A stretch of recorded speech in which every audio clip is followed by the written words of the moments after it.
o sa iba man. Tayo ay naligtas dahil kay Jesus lamang. Wala nang ibang daan sa kaligtasan kundi ang ating Panginoong Jesus. Amen.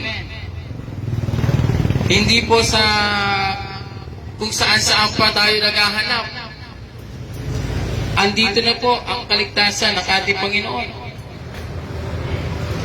Sabi po sa Juan 14:6, sa John 14:6, sumagot si Jesus, "Ako ang daan, ang katotohanan, at ang buhay. Walang makakapunta sa Ama kundi sa pamamagitan ko." Ang habag ay libre at pabor ng Diyos.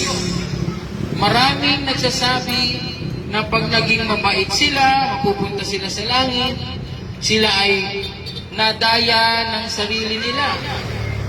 Nadaya ng sarili nilang kabaitan. Hindi padamihan ng kabutihang gawa para makarating ka sa langit. Ang kaligtasan ay regalo.